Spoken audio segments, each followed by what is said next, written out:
Hello. We hope that you're enjoying the Sloan Sports Analytics Conference Competitive Advantage Talks presented by Craft Analytics Group. My name is Maggie. I'm a first-year MBA student at Sloan, and it is my pleasure to introduce the next presentation, Data-Driven, How the Giants Are Using Analytics to Satisfy Parking Demand. Please join me in welcoming to the stage presenter Rocky Koplik, Vice President of Business Analytics from the San Francisco Giants. Thank you, Maggie. Good afternoon, and thank you, Maggie. Appreciate the warm introduction. I'm Rocky Koplik with the San Francisco Giants. Thank you for taking the time. Thank you for not leaving when you heard the title about parking demand. Not the sexiest topic at the conference. I'm guessing you're here for one of three reasons. There's not great competition against me in this time slot, perhaps. I don't know. I didn't look. You're here to heckle me. Or maybe you recognize that analytics and data can have a positive impact on the customer experience in any way that we can leverage it. And when you think about the customer experience, door to door, or in this case, maybe driveway to driveway, parking is a big part of that experience. We've done a lot of research in this space, surveying, and what we found is for Giants fans, in any case, coming to our ballpark, Oracle Park, how many folks have been to Oracle Park, by the way? Well, thank you. Appreciate your attendance. If you drove, we found that your Net Promoter Score is significantly less than if you took public transit, or you walked, or you bicycled. And so we have some work to do in that space, and that predates what I'm going to talk about today, which is some further constraints in our parking resources because of development in the neighborhood. So let's start first with kind of an overview of the history of parking and Giants baseball. The Giants moved to San Francisco in 1958. We played in the city for 2 years, neighborhood called Potrero Hill. Seals Stadium, which was the prior home to the Pacific Coast League, San Francisco Seals. And then they built a modern facility, a Candlestick Point. A lot has been talked about with Candlestick Park over the years. Most of it concerned wind. It was built south of the density of San Francisco, still within the city boundaries. But as was kind of the case back then in constructing these ballparks and sports facilities, the focus was on practicality, and practicality really equated to parking. And so when the ballpark was first introduced, the left-hand slide, the capacity was about 45,000 people, 13,000 parking spaces. So we made sure that folks who really didn't have a lot of other options in terms of how they got to the ballpark would have plenty of parking supply. Several years later, the 49ers became co-tenants, again, kind of in line with what was happening with facilities then.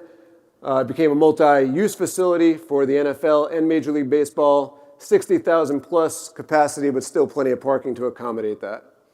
Fast forward now to 2000. We've had one ballpark by 4 different names, so don't get confused as I go through the history of our ballpark over 2 decades. But when it was first introduced as Pacific Bell Park, and I wish I had a laser pointer to show, but at the very top of the screen, hopefully you can see where the ballpark is. All of that white and kind of greenish blue is water, so we're on San Francisco Bay. We have McCovey Cove over the right field wall and that channel area, and our main parking resources are all south of the ballpark. And as you can see, there's plenty of blue there highlighting the parking. Even though this was much more in kind of the downtown area of San Francisco, it's still on the southern edge of a neighborhood called South of Market, and surprising lack of development in that space given its proximity, about a 15-minute walk to downtown San Francisco at that time. And so we had plenty of pavement and plenty of parking available. Having said that, and again, a pointer would be helpful here because I could point out more specifically, but there is a terminal for Caltrain Rail, which services the peninsula and the South Bay. That's on the left-hand side of that picture. Right at the footstep of the ballpark are train stations, or platforms, I should say, and bus stops for Muni, which services public transit needs within the boundaries of San Francisco. In about a 15-minute walk, you can get to BART, Bay Area Rapid Transit, which takes you to the East Bay and points beyond. And so while we still had plenty of parking, we were very much changing kind of the narrative around how people got to the ballpark, encouraging the use of public transit. Walking, you can get, again, from the financial district in about 15, 20 minutes. You can do it along the waterfront for an even nicer walk, slightly longer, but very pleasant. And so that was the reality that we moved into, and we were very well positioned to handle really any mode of transportation that people would choose. Move ahead now. 10 years forward, you can see a lot of development. If I go back again, you'll see sort of some of those spaces just to the left-hand side of the ballpark, which is west, have been developed. Also in that area just kind of to the middle of the slide, there's a lot of development that's beginning to occur. The neighborhood is maturing, there's residential condos and the like going in, and our parking resources are adjusting to that. If you look at the bottom part, we're now have control of a lot that's a little bit of a further distance, but adds to our parking, and we've got 4,000 spaces, still plenty to accommodate the need.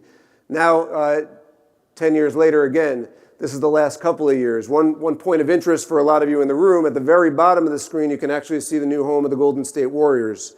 You see that arena down there? So that's the Chase Center, very much within walking distance from our ballpark. Again, that was a space where we had parking previously. We don't anymore, and instead what's there is now a facility that is beautiful and attracting a lot more sports fans and entertainment seekers into the area, creating more demand even for parking as our resources dwindle even further. And now we enter into a new era even still. The Giants, in a partnership with developer Tishman Speyer, after 10 years of sort of grueling approval processes and planning and the like, have finally broken ground in the last couple of months on a real estate development project that is occurring right in that main parking lot area that we call Lot A, and it's called the Mission Rock Development Program. And that development is going to be very substantial in size, 8 acres of open space, 2.7 million square feet of commercial, retail, residential.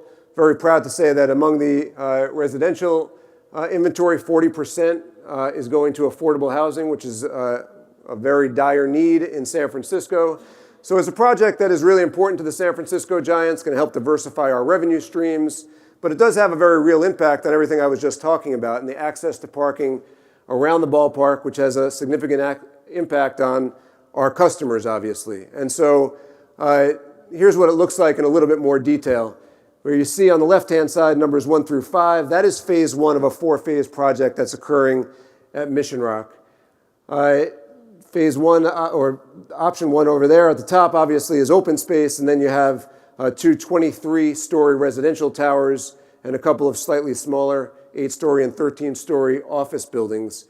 But that all used to be parking. So on the right-hand side, you can see that Lot A is cut in size dramatically. And the result of that is for 2020, where last year we had 2,400 spaces, we now have 1,800. And that represents now a significant problem. Our season ticket base in particular, as well as our premium customers, have come to rely on this parking resource.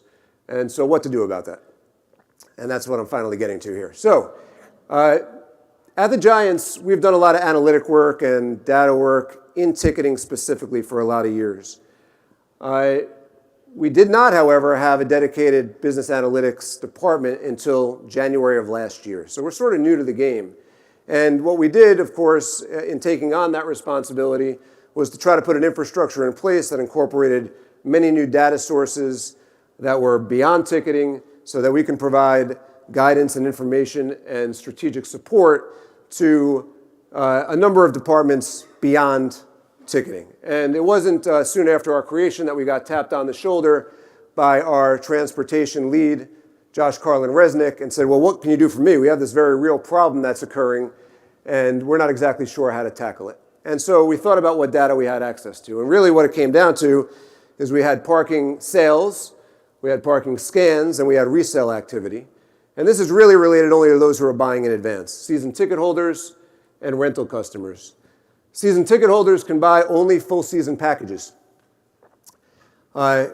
We only sell full season tickets, by the way, and so that sort of made sense to us for a lot of years. But what we found was that they weren't necessarily using it terribly effectively. We were able to slice and dice by a lot of different criteria. Day type specifically became one that was of great value to us. We think of day type 4 different categories. Weeknights, for us that means Monday through Wednesday night only. Different demand factors for early week. Late week is a category for us. We think about Thursday and Friday night. Weekends, don't really see much of a difference in demand, whether it's a night game or a day game, so we categorize those together. and weekday. And what we found was that it was really weekday that represented the most demand, not only because of Giants fans, but our parking vendor partner, InPark, also sells to commuter parkers, and so you had to add that on top of what we were seeing. And so a lot of analytics went into trying to understand what was the real demand, what was really occurring, what were the usage rates, and how could that inform our strategy. This was the main takeaway. Those weekday games that we were talking about represented the most demand. And obviously, if we could solve for the problems on the games that have the most demand, then we're well positioned to solve for all games. 2019 demand, which we're sort of assuming carries over to 2020 in a very similar way. There was a need for 2,400 spots. Our supply is only 1,800. So we have a problem that we need to address there. And it was more clearly quantified and articulated through the work that we were able to put together. Some other findings. Season ticket holders, on average, were using only 61% of their parking tickets. Again, we were asking them to buy if they wanted to have assurance that they were going to have parking available to them. We were asking them to buy the full season. They did not need the full season. They were only using 61%. What they were doing was posting their tickets for resale on StubHub, which had a very active, robust demand, and they were having success selling. Not surprisingly, when people purchase on StubHub, as is the case with tickets as well, the scan rates are very high. People are making more last-minute decisions. They have more intention of actually coming to the games. We were seeing scan rates well above 90%. You couple that all together, and on average, we were seeing more than 300 parking passes selling on StubHub, being used by customers of ours who are not season ticket holders. Still very important to be able to satisfy that demand, but not kind of at our core customer base that we wanted to protect. And so that was a reality that we became more keenly aware of. So what was the strategic plan that kind of evolved from all of this? First off, parking passes are no longer going to be eligible for resale. If we did nothing else and just made that decree, that would create a lot of dissatisfaction among our season ticket holders. They are operating in a scenario where they're spending a lot of money on parking, using less than 2/3 of it, trying to offset their losses that might occur by selling it, and now we're going to tell them not to sell. So we needed to couple that with another approach. And so what we did is, you still have the option as a season ticket member, if you like, to buy full season parking, but we also introduced what we're calling the new parking marketplace. I don't know if any of you have familiarity with tickets.com, but they have some technology. They are a ticketing platform and partner that allows folks to manage their tickets through something called MyTix. We're using an element called special offers to basically provide them access to inventory. And they can purchase tickets for parking up to 24 hours before a game. They no longer need to commit to the full season. So if you don't intend to use 80 games worth of parking, we're asking you not to buy it any longer. And that, coupled with the restriction around resale, is sort of taking 300 parking passes out of the mix on your average game day. In addition, the marketplace, really importantly, we're now leveraging non-Giants controlled lots. I'll show you a little bit later in the slides that there are a number of parking resources, independent parking resources in the area around the ballpark, a half-a-mile radius, a mile radius. And if we can get that inventory more into the mix, make our fans aware of that, give them the option to buy in advance, then that's to our benefit. So for our very best customers, season ticket members, and some sponsors that are participating in this marketplace, we're now funneling inventory through relationships we're developing with independent parking lot owners by building the inventory in tickets.com and making it available where they now have access to these additional resources. In addition, we're using price, this is the bottom bullet, to skip over the employee piece for just a moment, to drive demand. There are some Giants-controlled lots and also some of these partnerships that are not controlled by the Giants that are north of the ballpark, so north of the water channel that I was showing on earlier slides, which is much more beneficial to the Giants in terms of managing congestion and managing demand, to have people funnel that way, where we're pricing our parking inventory lower than we are in areas that are south of the ballpark. We're also doing some things with regard to price on the higher demand games like weekday and weekend games to try to drive demand to the places that we want it to go. We're not, frankly, very confident that pricing in and of itself can have much of an impact. We're not sure how elastic or inelastic demand for parking is. People have a need, but if we could give them other options that are a little bit less expensive, maybe we can inform their decisions. With regard to transportation benefits, previously for front office employees, the only subsidy that folks would receive if they chose to activate it would be with regard to a greatly subsidized monthly parking pass, which obviously adds demand to a constrained environment. And so we've now rolled out greater subsidies related to public transportation options, and we're also providing the option for Giants employees to receive a rebate. If you have a parking pass and you choose not to use it for a day game where we really need those spots, we'll give you your money back. So just trying to get creative about how we attack this. This is a little bit of a deeper dive into the broader parking supply that's not Giants controlled. And you can see that first circle represents a half a mile, and there are 1,300 additional spaces that we could leverage. We don't have partnerships or relationships with all of those, but we're getting better and making a dent in what we can surface in advance. Within 1 mile, it's a total of 3,200, so another 2,000 basically added in. And you're talking about there maybe a 12-minute walk, so really not at all bad. One other thing that I would say with regard to this, a creative partnership that's coming out of this, there's an app called SpotHero. I think they have it here in Boston and around the country. Has anybody heard of it? So I hadn't, so you guys are ahead of me. But effectively, it's an app where you can see availability of parking in different parking structures. You can pre-reserve, you can purchase, you're issued a parking pass. And through that relationship and data from them, we're going to have the ability to understand pre-reservations, pre-purchases, demand in advance, begin to be able to do projections of how many people we think are going to demand parking for a given game. And we also have a partnership with Park Jockey, which is a parent company of InPark. They have all the technology infrastructure that supports scanning at the various parking lots. They're going to provide that infrastructure to some of these independent lot owners that we're partnering with. And that will help us understand what's really occurring with regard to usage rates and scan rates and the like.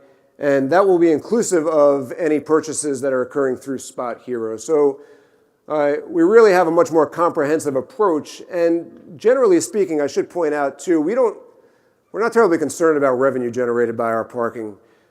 After we pay taxes and the Port of San Francisco, where this land sits, and settle up with our vendor partner, we're talking about maybe 20 cents on the dollar. It's far more important to us that our customers have a positive experience, have access to parking that they can rely on, that they can purchase in advance, that there's certainty around what they're doing, that they can park in structures or in surface lots that are more reasonable given where they're coming from. You see all of these independent lots that are effectively north of the ballpark, much more reasonable for somebody to park in that area if they're coming from Marin County, as an example, or from most of San Francisco, frankly, than the southern lots.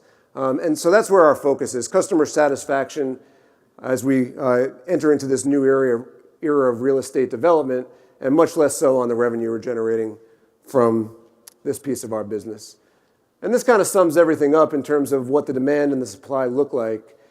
That left-hand side bar, that's 2019 demand. Again, we're thinking about that as being 2020 demand as well. And you can see, exclusive of that top gray bar, that is third-party demand. Everything below that are our customers or staff. And that's where you get the 2,400 or so in demand. On top of that are other parking demand factors that occur. That get you almost to 6,000 spots that are necessary for a given game. 2019, the middle bar you see has that orange block that we will no longer have access to. And so that's the only difference between the next two bars, 2019 and 2020 supply. But once you add in third-party opportunities for us, even if you only focus on what's available within a half mile or a mile, you see a much better picture of what we're able to support. I should mention also that this is all occurring in a really holistic effort in general, in that we are still aiming to communicate with people about other options beyond driving. We're being much more strategic about our ride-hail strategies and where Uber and Lyft can pick up, and making that process much easier. We're continuing to support bicycle parking and that kind of thing. and we're communicating very clearly to our customers who are driving where there are opportunities and what they should be thinking about. So as we move ahead to the coming year and the baseball season actually beginning, the things that we're thinking about are how we continue to incorporate data that we haven't previously had in our system.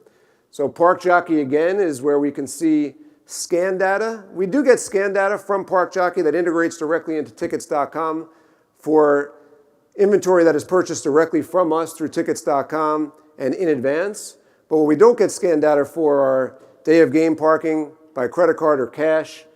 So that'll be incorporated. We had hoped to do so by API. They don't actually have one available for us right now, so we've set up an FTP site whereby they're dropping files on a daily basis, and that'll give us not real time, but at least after the fact information that we can share and assess.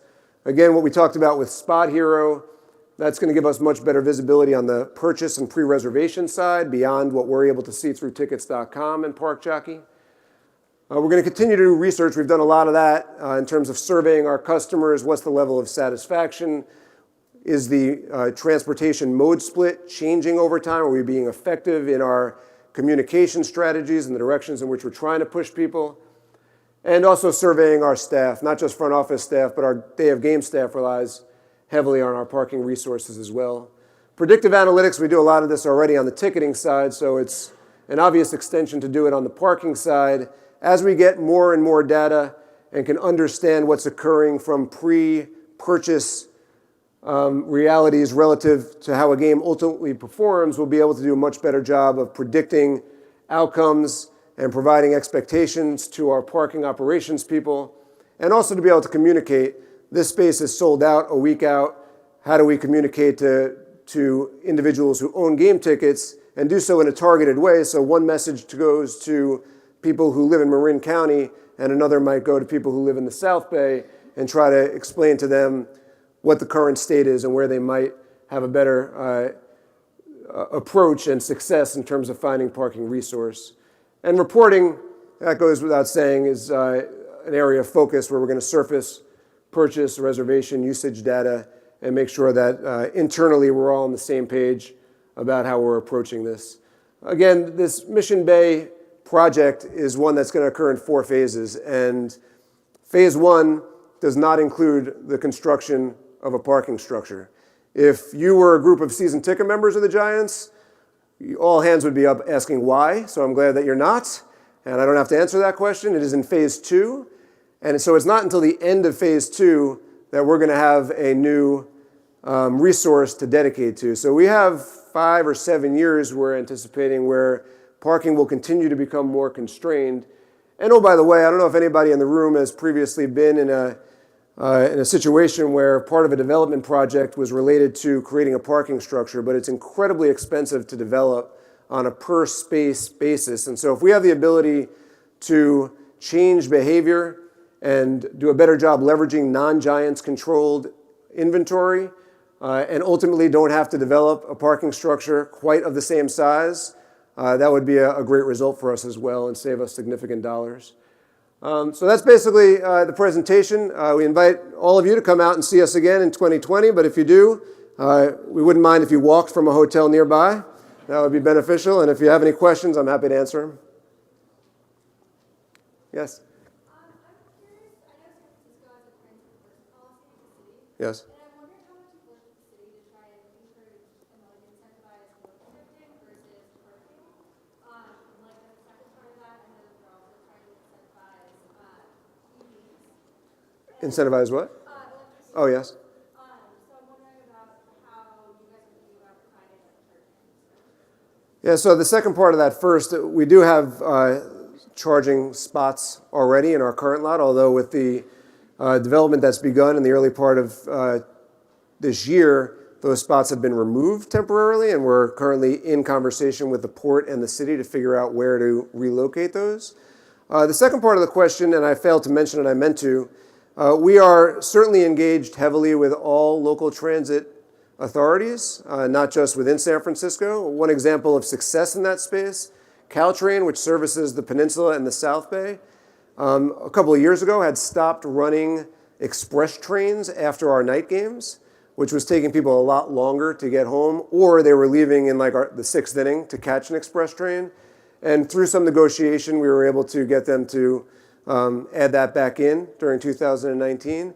One interesting thing, it's not what we did, but just an example of where a team can work with a transit agency. The Golden State Warriors don't have a lot of parking resources around their arena. And much of their focus and communication as they opened the arena was around transportation.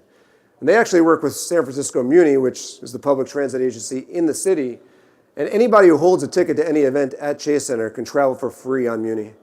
So there are instances where, and they're of course reimbursing the transit agency, but there are instances of some success stories in that space. The reality though is, in baseball, for the Giants, we have an older fan demographic, especially among our season ticket members, many of whom are not traveling from San Francisco.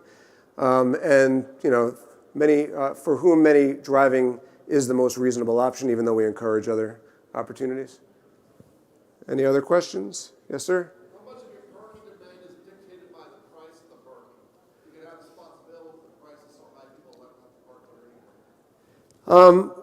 Our research in that space is a little sketchy. I think it's more anecdotal than anything else, and we don't feel that it's terribly influenced by pricing. We hear a lot of griping, certainly. The local spots around our ballpark operate in a very dynamic way relative to how they price. And on opening day, we sometimes see parking prices of $80 to $100. And we hear about that, obviously, but very often people that are subjected to those prices have already made the decision to drive and are sort of stuck. But it is a reality. I mean, one of the things that baseball is focused on right now is that we're getting a lot of feedback that for middle-class families, baseball is viewed as too expensive. And it's really not about the tickets. Because compared to other sports, our tickets for a lot of games are pretty reasonable. Parking and concessions, though, and that entire experience are a big factor. Yes? Have you guys looked into partnering with rideshare companies as a way to get fans to the stadium without having to provide parking for them? We do have a partnership relationship, and we have over the years with a couple of rideshare companies. We have one right now, and we do talk with them about potential solutions, inclusive of perhaps some ticket offers that might include credit. But quite frankly, it's not necessarily our number one strategic goal. There is a lot of congestion around the ballpark, and whether someone's driving themselves or being driven to the park doesn't really relieve that. And so we'd prefer public transit or biking or walking where possible.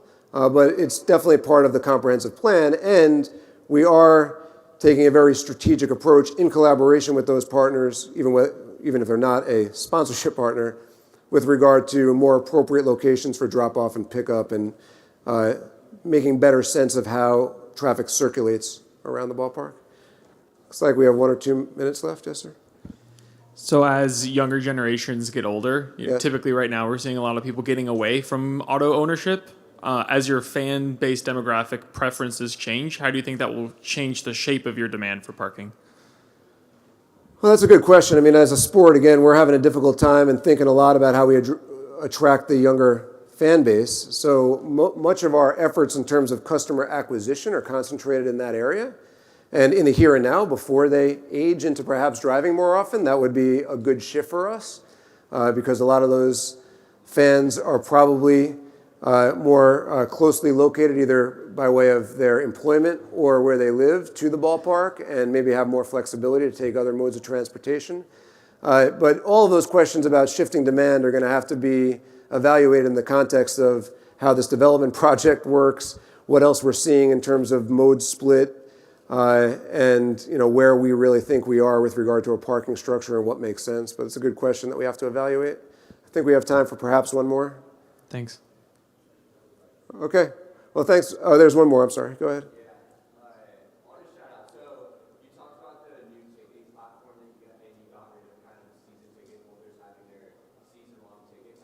Yes. You briefly mentioned how they're able to buy it within a 24-hour window.